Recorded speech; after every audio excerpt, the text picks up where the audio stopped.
Tonight, President Biden will be on Capitol Hill to deliver his third State of the Union address. The State of the Union right now, sadly, is in decline because of the Biden administration. This is a chance for the president to talk about the strides that our economy has made under his leadership, adding more jobs than any president ever.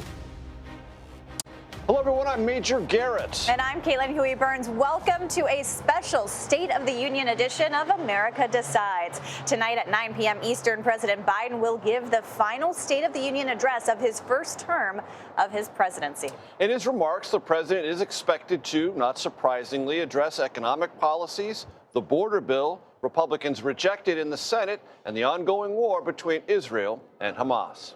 Alabama Republican Senator Katie Britt will deliver the Republican response, and that will happen right after Biden's remarks. Let's bring in Scott McFarland and Ed O'Keefe. Scott McFarland is with us here on the balcony of the Cannon House office building. Ed O'Keefe, of course, on the north lawn of the White House. Scott, I want to talk to you about something that's happened today here on Capitol Hill that will be important as tonight's speech is digested in the digital space. If there are viral moments that come from this space, from whatever venue, the president or detractors on the floor of the House, they might show up first on TikTok. Today, something happened here regarding TikTok. What? TikTok's in deep trouble after what happened here today. This is a day that began with a markup, a preparation of a bill that would require TikTok to separate itself from its Chinese-based owner or face a ban. That proposal was voted on in a matter of minutes, and it passed 50-0. An indication Congress has a momentum towards moving on TikTok, and they just happen to be doing it the day of the State of the Union. And I'll say this, there was this effort by TikTok to flood the phones of Congress by putting on their app a recommendation to put in your zip code, find your congressman or congresswoman, give him or her a call. Well, they called, and after all those calls, Congress voted 50-0 against TikTok. Ed O'Keefe, to you at the White House. Lay out the White House orientation to this speech and some of the underlying goals for the president. Three main themes in this speech tonight, we're told by White House aides, Major. Focus on restoring and protecting democratic norms, democratic institutions, what they're going to describe as liberties, but really what they're speaking to are rights like access to abortion services, women reproductive rights, voting rights, and similar issues like that. And then strengthening and improving one's opinion of the current state of the American economy. Expect that he'll go back a little bit and review what he's done, remind the audience a bit about what happened during the Trump presidency by perhaps not mentioning Donald Trump by name, and then cast ahead with a series of proposals we've already heard about today. This White House has been a little meatier than usual in giving some sense of what to expect tonight. Probably a signal they know they've got to put up some ideas that are poll tested and ultimately voter approved. Among other things, a plan to cap Americans' out-of-pocket prescription drug prices at $2,000 a year for those that have private insurance, expanding something that was done with the Inflation Reduction Act and extended to seniors on Medicare, seen as a way to cut costs. The focus on so-called junk fees or hidden fees that are either coming from your credit card company, the airlines, or other companies, will target that as well. And then in the foreign policy space, at a time when voters in at least 3 Democratic primaries have robbed the president of a handful of delegates now, he's going to announce plans for the U.S. military to build a temporary port on the coast of Gaza to ensure the delivery of humanitarian aid by sea into that territory, into that region. Again, a nod to those in his own party concerned about this and Americans more broadly about his oversight or execution or awareness of and involvement in the Middle East crisis. So that gives you a sampling of where this thing is headed. And of course, the big test I think many watching this will wonder is, can he get through a speech like this when he's known for his mumbles and stumbles? Yeah, the kind of presentation of this speech might be paid more attention to than the actual policy announcements. But Scott, I'm interested to hear from you because we know how in this partisan environment we see Democrats cheer for the president, Republicans boo him. But this is also, as we mentioned at the top, the last year of his term. If he's not reelected next year, are Republicans in Congress kind of viewing this? Are there any kinds of areas where they could agree with him or move forward on policy? Or do they pretty much see him as a lame duck just waiting for the next year? There certainly could be areas they agree. I'm interested how that manifests itself in the room, how they would articulate any support for a president they're trying so very much to beat next year. I know both parties talked to their members in the past 24 hours about decorum and behavior in the room. Republicans have asked their rank and file to hold off and avoid any outbursts, any taunting, any jeering. I think there may be a practical concern there because President Biden was invigorated by that last year. He draws energy from it. He drew a pause, a rest, and energy from that, exactly. Democrats, a few of them told me they're not going to try to shout down any Republican jeering because they expect the president will be energized by that. And why would you want to take away that logistical and leverage advantage for President Biden? That all being said, this has the feel of that 6-hour Super Bowl pregame show or the Oscars red carpet show. This has become a pregame dynamic in the State of the Union. Every member brings a hand-selected guest that will help them provide a message, a political message or a parochial message from back home. They're all making the rounds, all doing the interviews with their guest on their message of the day. So it's not just a messaging event at 9 p.m. Eastern time tonight. For those 535 people in the room, they've taken advantage of this long pregame show to make their arguments beforehand. And Ed O'Keefe, back to you at the White House. I get a sense, listening to White House officials, that yes, tonight is an event, but they want to extend it if possible, not just through the remainder of this week, but possibly through the entire month of March. Yeah, first of all, if this were a pregame show, there'd be a good concert right there behind you on the East Front, sponsored by Pepsi or something, Scott. So I don't know about this pregame dynamic you speak of. And the other thing is, in terms of bipartisan agreement, things they could work on, the TikTok bill is one of them. The National Security Council yesterday signaling that with a few tweaks, this is something the president could sign, even though his campaign now is using TikTok to get the word out.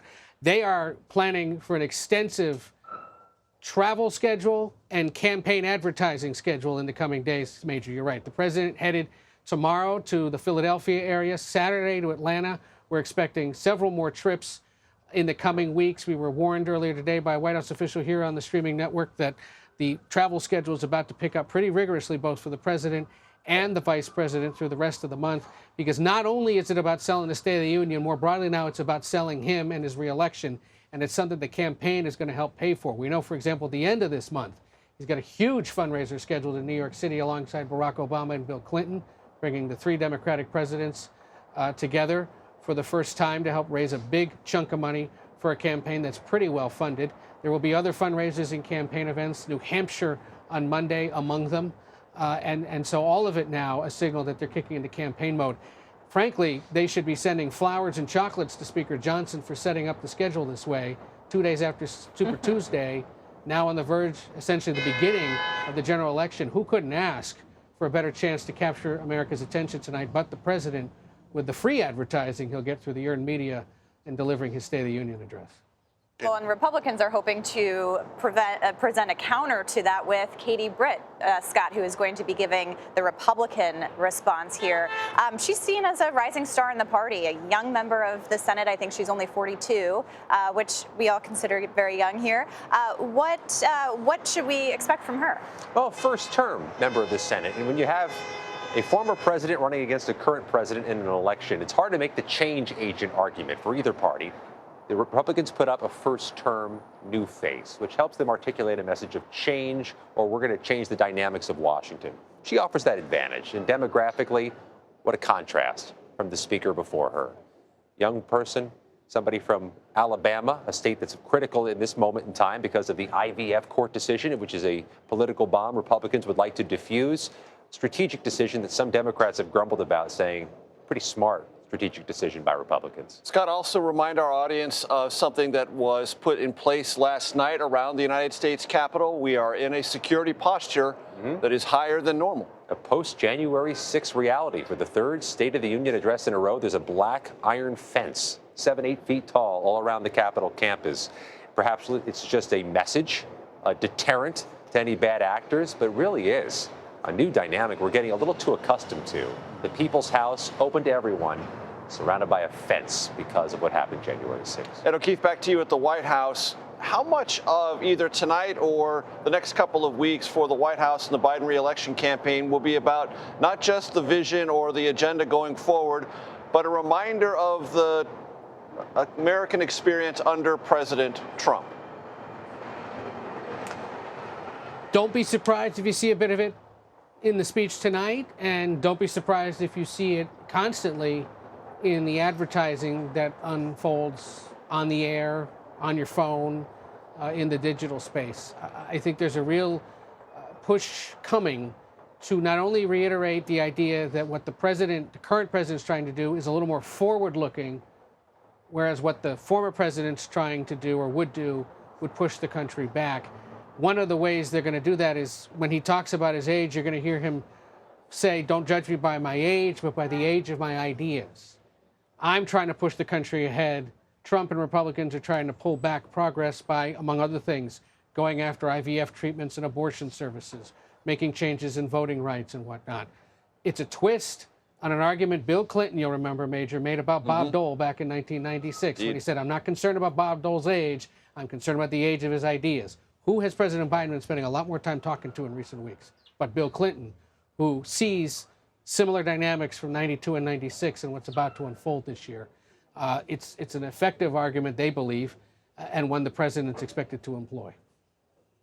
All right, we will be staying tuned to all of it. Scott McFarlane, thanks for being here with us outside on this beautiful day. And Ed O'Keefe, I know you're outside as well in the North Lawn, so enjoying this weather. Thanks for being here. And President Biden, as we said, will highlight many of his top priorities tonight. White House Communications Director Ben LaBolt will join us next to discuss the speech.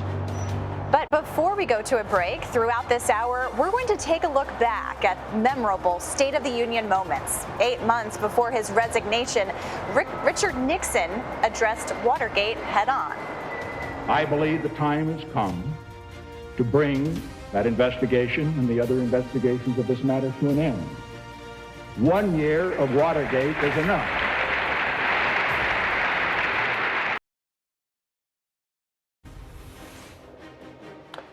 Welcome back to a special hour-long State of the Union edition of America Decides. Tonight, quite obviously, seen by the White House, is a pretty big opportunity for President Biden to connect with voters ahead of a very likely rematch with former President Trump. I mean, that's where it's going. We all know that.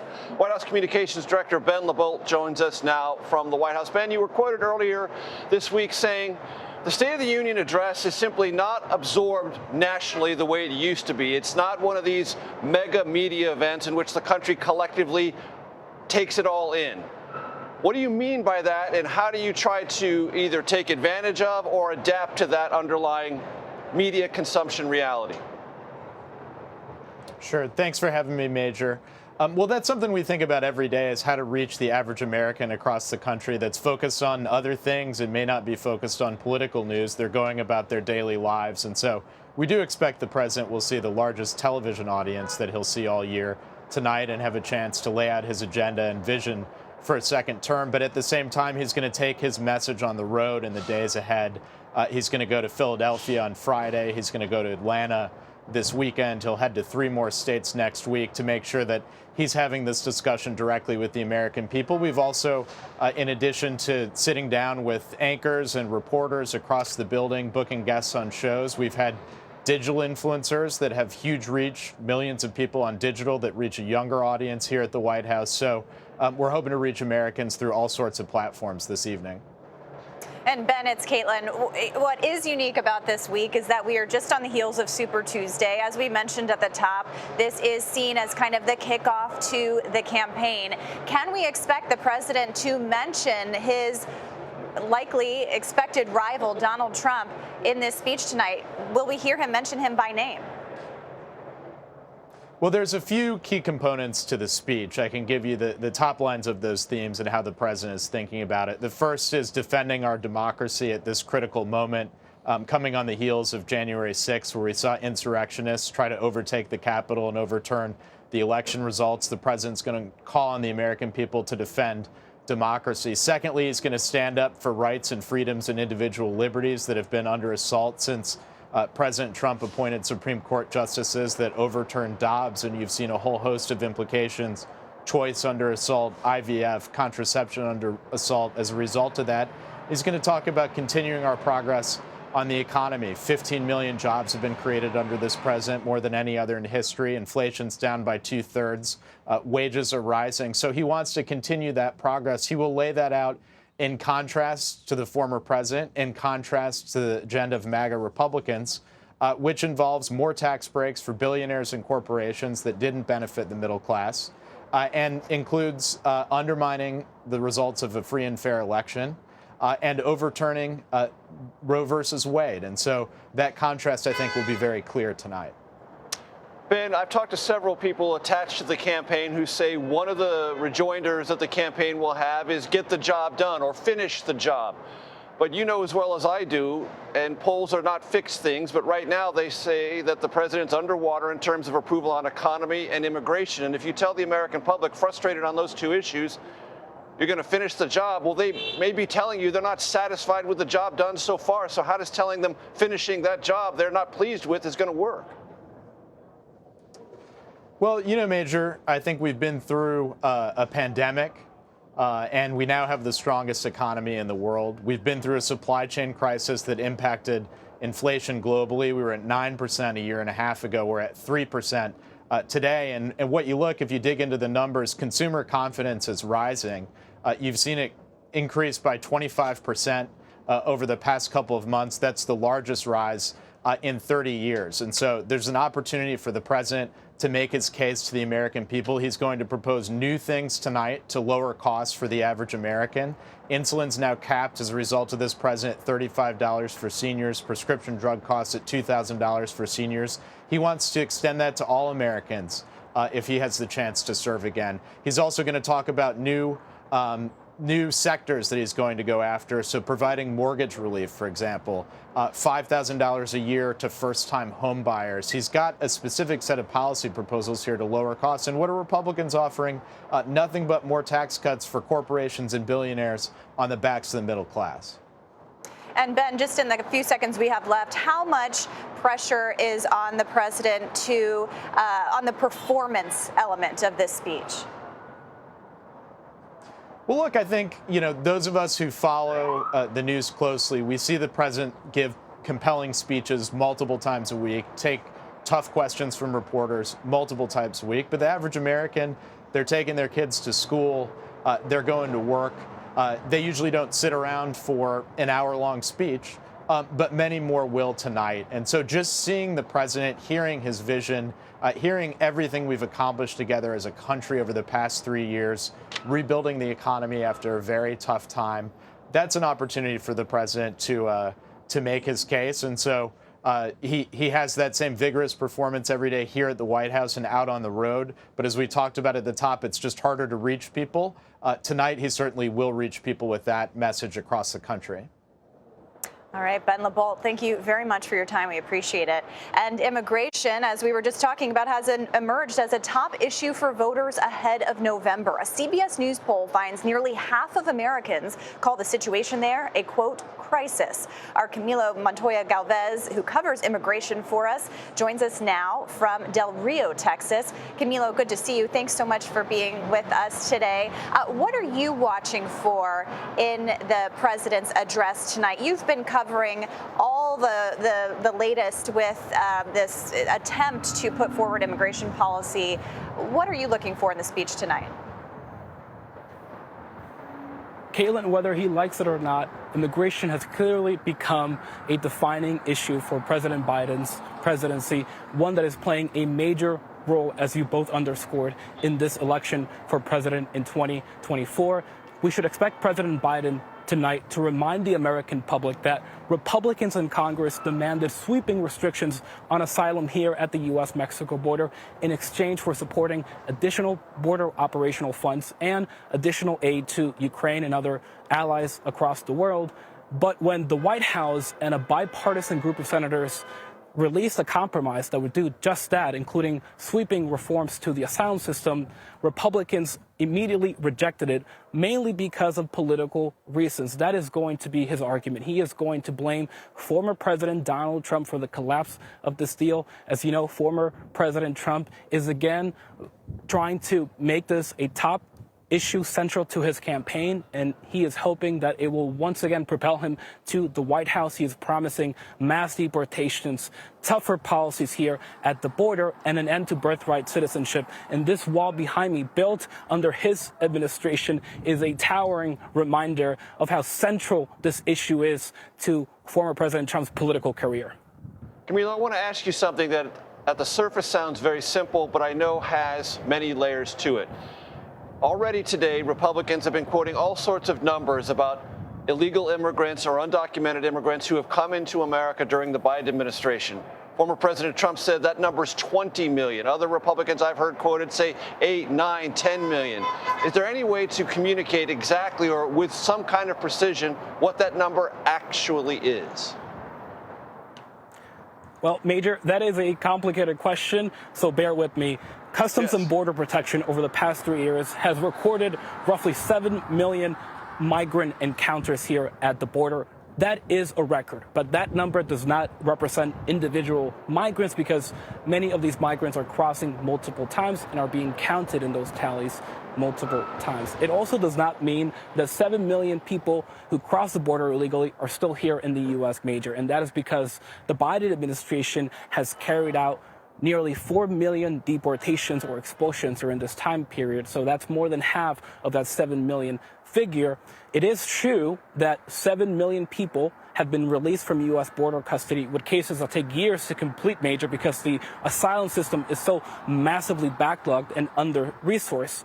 But it is also true that these migrants are allowed under U.S. law to request asylum, and the only entity in Washington, D.C., Major, that can change that is Congress. Right now, U.S. law allows those who are physically here on U.S. soil to request asylum, even if they enter the U.S. illegally. And Camilo, I mean, we're standing here in Washington, but you are at the border. And I think there's a really important contrast to be made between the policy and the discussions and kind of the hypotheticals being talked about in this building versus what you see on the ground. And I'm curious, people that you've been talking to and you're reporting over the past few days or so, are they paying attention to tonight's speech, or are they, there's a desperation for some kind of solution? Well, Caitlin, for the past few weeks, we have been talking to residents here in Del Rio and Eagle Pass and other towns across the U.S.-Mexico border. And a common theme in those conversations, Caitlin, has been the urgency of federal action on this issue. They feel that the federal government has abandoned them on this issue and that this humanitarian crisis at the border is hurting communities here at the border economically, in terms of social services, from a public safety perspective, and that it also has pretty dire humanitarian consequences for the migrants. We have seen record numbers of migrants dying trying to get into the U.S., either drowning in the Rio Grande or dying of dehydration in the Arizona and California deserts. So it is something that is on top of mind for many American voters here along the U.S.-Mexico border, and they want Congress and the president to work together. On the scene for us in Eagle Pass, Texas, Camilo Montoya Galvez, thank you so very much. Ahead, we will hear from some members of Congress attending tonight. But first, the best way to prevent gun violence has been debated here in Washington for decades. You know that as well as I do. In President Clinton's final State of the Union address, he proposed what he called a transformative plan for handgun purchases. Every state in this country already requires hunters and automobile drivers to have a license. I think they ought to do the same thing for handgun purchases. Specifically, I propose a plan to ensure that all new handgun buyers must first have a photo license from their state showing they passed the Brady background check and a gun safety course before they get the gun.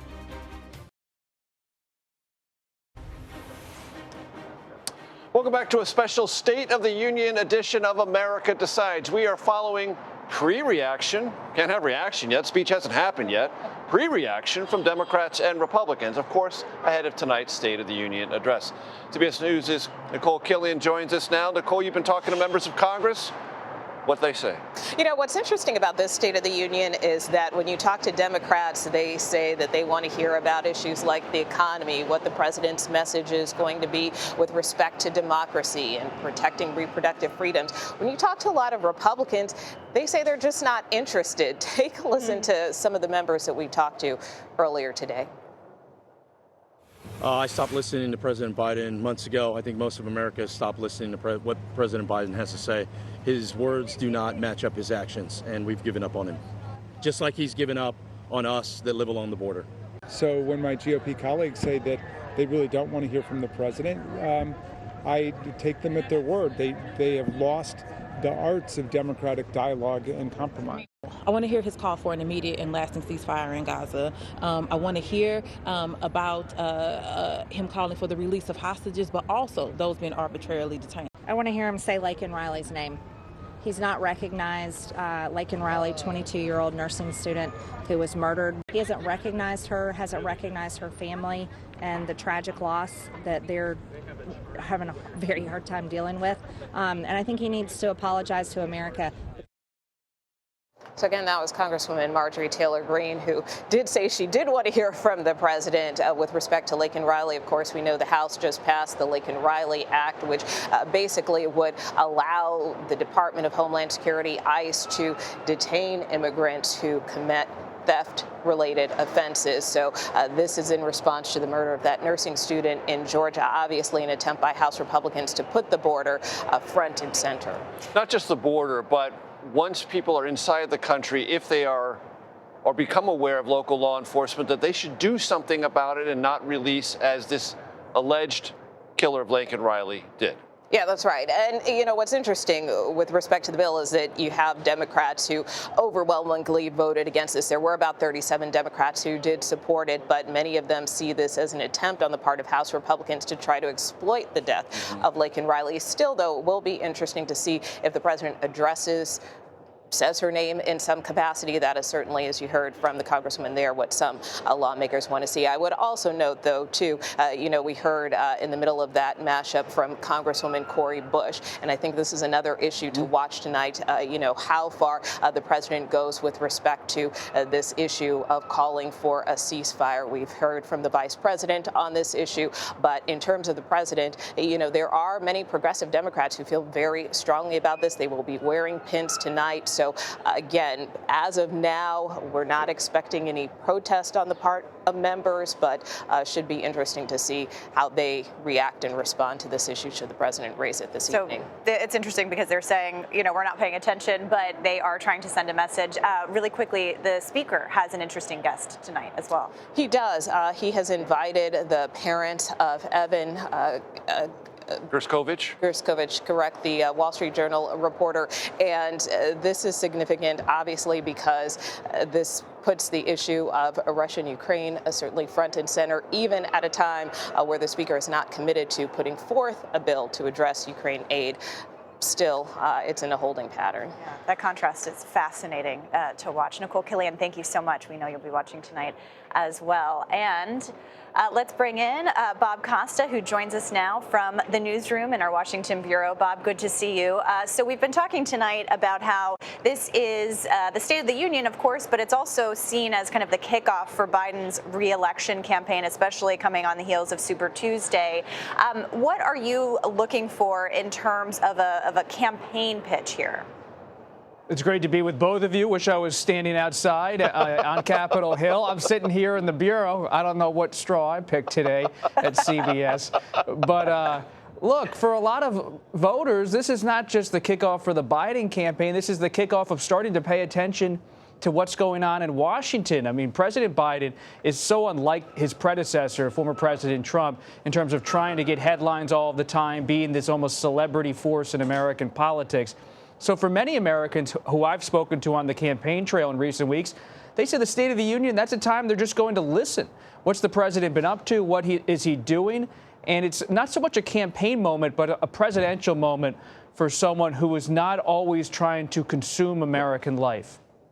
And Bob, it's clear that former President Trump is also in campaign mode. He has been in it today on his social media platform. He intends to be on it tonight in a sort of rapid response way. What's all that about? He has pledged to be on his social media platform and give so-called play-by-play commentary of the State of the Union address. But so much of what he does on social media is much more a play for galvanizing his base supporters. His True Social account has broken through with many Republicans I've encountered on the trail, but it's not necessarily something that dominates the national debate in any way. So look at him tonight to take some pot shots, to really offer some sharp criticism of President Biden. And Bob, we are also going to hear from Katie Britt, the Alabama senator. How should we kind of look at this speech tonight? I think we're all also kind of in this campaign lens, looking at people who may be selected or maybe that the former president may be looking at to join the ticket or be a face of the campaign. It's interesting. You and I have covered Capitol Hill together for a while, Caitlin, and so often people are talked about as vice presidential contenders when it comes to getting this response to the State of the Union, but it can also be perilous for so many aspiring politicians. I remember Senator Marco Rubio reaching for the water bottle. You remember that moment? Or Bobby Jindal, the former governor of Louisiana, having kind of an awkward setting for his response to a presidential speech. So Katie Britt, a young senator considered dynamic by many Republicans, a future star of the party, maybe even a star tonight in the eyes of Republicans. But at the same time, this is a speech that is very limited in scope. You don't have a ton of time, so it might be an introductory moment for her to the country, but it's not necessarily something that's going to secure her a spot on the ticket unless she really hits it out of the park. As Bobby Jindal remembers, beware of the State of the Union staircase. Bob Costa, thank you very much. We have a lot more coverage from Capitol Hill ahead. Next, we will bring in Senate Minority Whip, John Thune of South Dakota, to discuss tonight's State of the Union address as well as his endorsement of former President Trump. But before we go, just months after the September 11th attacks, President George W. Bush used the State of the Union to call out North Korea, Iran, and Iraq. The address was remembered as a staple of his administration's foreign policy. Iraq continues to flaunt its hostility toward America and to support terror.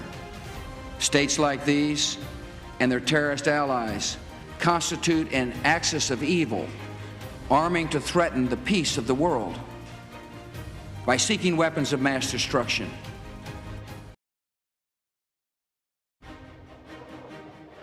Welcome back to America Decides from our perch here on the balcony of the Cannon House office building. The race to replace Mitch McConnell as the Senate Republican leader, well, it's afoot. And Minority Whip John Thune, well, he's jumped into that race. South Dakota Republican Senator and Senate Minority Whip John Thune joins us now. Senator, news today, the president is ordering the U.S. military to construct a port in Gaza. Do you support that move? Well, I definitely support getting rid of the Hamas there. And I'm hoping that's not what this is about. No, this is about providing more assistance to Palestinian civilians. And I think sounds like you're ambivalent about it. Well, I think we all want to be supportive of the civilians in the area there. What worries me about whenever we open the checkbook up and send money to that region, that it gets somehow stolen by Hamas and used to support their activities. So a lot of our members, I know, are concerned, and this was one of the things that we debated in the bill that went across the Senate floor, was of the humanitarian aid, who's in charge of it? And most of us believe that the Israelis ought to be in charge of helping get that to the right places, and so that it doesn't fall in the hands of Hamas. But that's not what's going to happen here. It'll be aid organizations, non-governmental organizations that will take the aid and try to distribute it. Right. You're not comfortable with that? Well, I mean, I think what we saw with UNRWA is there are a lot of those aid, there was a lot of infiltration there with Hamas and a lot of malign activity that came with that. So I'll be interested to hear what he has to say. I assume he's going to talk about it tonight, and we'll make a judgment evaluation based on that. But the only thing I would say is I am very cautious about or skeptical of aid that goes into the area that we don't have complete control over how it's getting dispersed. We've had news this week that Donald Trump is likely to become the nominee of the party. You recently endorsed him. I'm wondering why it took so long for you to endorse him. Well, I let the process play out. I said all along I'd support the nominee in the end, but I came out and endorsed Tim Scott early on. He's a colleague and somebody I know really well and have a lot of confidence in. But when it became clear to me, particularly after South Carolina, I figured if give Governor Haley a chance in her own state, she lost there and lost decisively. It was clear to me at that point that he was going to be the nominee. And I think for us on the Republican side, we want to make sure that we put an end to the Biden-Schumer agenda, try and get the majority back in the Senate and flip the White House and see if we can get some changes and change the direction of the country. So that was why I got behind the president, former president, and I think now it's a clear choice. It's going to be him or Joe Biden. And you are obviously running to replace Mitch McConnell as the leader of the Senate, the Republicans in the Senate. Have you talked to the former president about getting involved? Do you want him to get involved in this leadership race? Well, I mean, I guess I would hope that they let the Senate decide these things. These are issues. You know, the electorate is right now 49 Republican senators. Hopefully, after the election, it'll be more than that. And I can't control what the president does. I'm going to do my best to argue to my colleagues about why I think it makes sense for me to lead Senate Republicans and to work with hopefully a Republican president. We'll see, hopefully, a Republican House after this election. But in any event, I want to be in a position to bring a new generation of consistent, conservative, principled leadership. It empowers a lot of our colleagues. You're going to hear one of them tonight. Britt, senator from Alabama, is a terrific young senator, and we've got a lot of talent among Republicans in the Senate, and I'd like to figure out how we can put it to work and make the country better. Senator, as you well know, Alabama has been in the news very recently about in vitro fertilization. Do you believe there should be federal legislation that should guarantee access to that nationwide? Well, I mean, I'm always a little reluctant to get the federal government involved. Now, Alabama passed legislation, which the governor signed, which makes it clear that IVF is going to be available in the state of Alabama. And I don't know of other states that are having this conversation right now, but I'm a big supporter of IVF. I think a lot of my colleagues, Republican colleagues, why not do it federally? Well, I mean, I don't know that there's been any attempt to do that.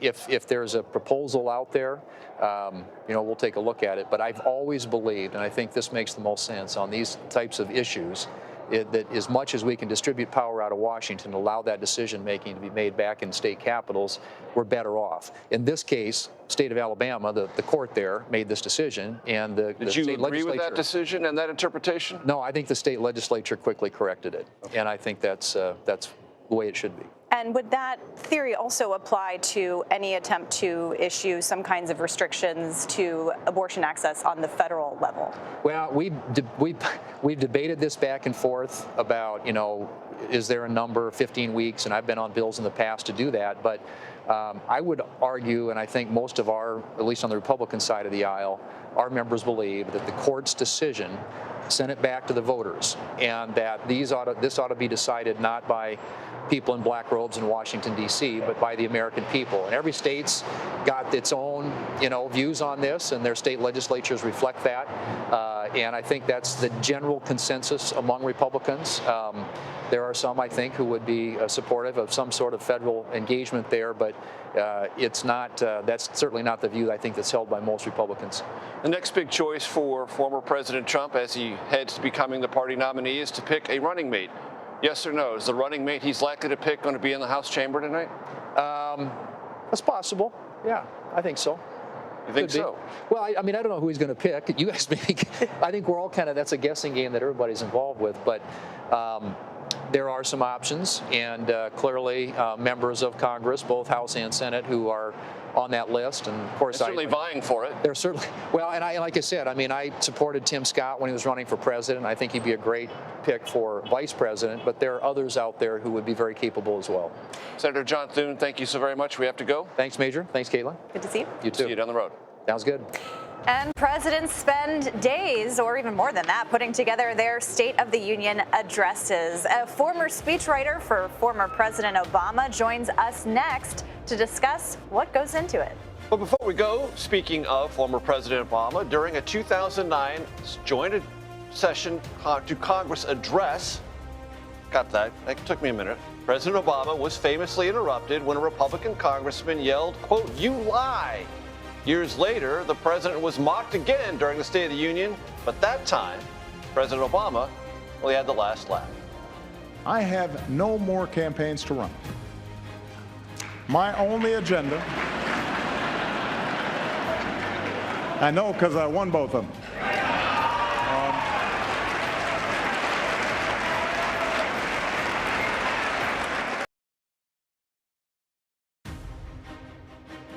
Welcome back to this special edition of America Decides. The White House said today that President Biden spent some of the hours this afternoon fine-tuning the State of the Union address. Trust me, that's an elastic concept.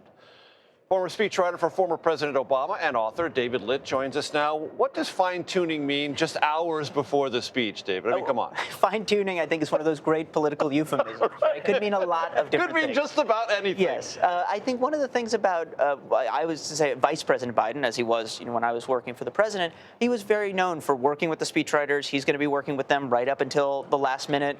Sometimes they might be bigger changes. They could also be a word here or there, a comma. And sometimes those are the things that make a big difference in the speech. And we were talking earlier about how these speeches can be long. This is seen as kind of a kickoff to the campaign. Is there a way to kind of get everything in a shorter period of time, or do they have to be these kind of big, robust speeches? Well, if there's a way to do a short State of the Union that you know of, I think every speechwriter would love to know it. But they do get long. The big difference now, even compared to a couple of years ago, is so many of these moments are going to live on social media. So 30 seconds at a time, and that might be what many people see. That might be all they see of this speech. So it's this long speech made up of these discrete moments. And how do you create a discrete moment when one of the obligations of a speechwriter is to prevent a narrative arc? So I think it's a real challenge because you do want to tell this big story, but you have to meet people where they are, and where a lot of people are right now is the internet. And so I think one of the best ways to do it, you're going to see the guests who are, not the president, but are people who represent often the best of America, and those moments, those interactions, and that's a big deal for President Biden because he's always been best one-on-one. He's just so great as a retail politician. So I think if he has a moment tonight where he's really connecting with an individual that people can empathize with, that's going to be a really special thing. That might be the kind of thing that kind of has legs online after the speech. And are there ways to encourage kind of these organic moments? I mean, leading into this, we played that clip from former President Obama, and we've seen that from President Biden before, too. How much does that allow? Moments for spontaneity.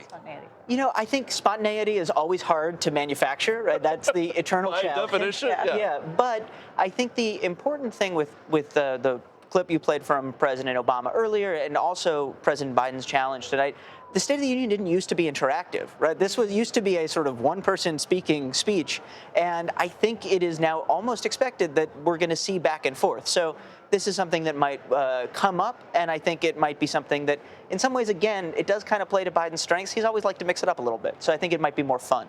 David, when the budget's written, everyone's putting their requests in. Also, agencies put their requests in for State of the Unions. That's one of the reasons it gets longer, right? Yeah, absolutely. I mean, it's always a huge challenge for speechwriters in any speech, but especially a big defining speech like a State of the Union, because if you work for a federal agency, you might spend all year trying to get your policy priority into this speech, and it ultimately ends up, some speechwriter who doesn't know anything about that policy, i.e. someone like me, is going to end up deciding, is this the thing that the president says? Is this the thing everyone's focused on? Or is it something else? So it is a little bit competitive in that way, and there's good reason for that. And go ahead, Caitlin. I was just going to say, well, one thing about being a former speechwriter is tonight you can just sit back and relax without the pressure of having to see the words being written. Yeah, we need to thank you. We need to thank you very much, although we could talk about this for a while because it's fascinating. David, thank you so much for being here. We appreciate it. And that does it for us today. Our coverage continues right after the break. We'll be back with a special hour-long edition of America Decides at 8 p.m. Eastern ahead of the president's speech. Prime Time with John Dickerson continues our coverage previewing the State of the Union at 7 p.m. Eastern. You're streaming CBS News.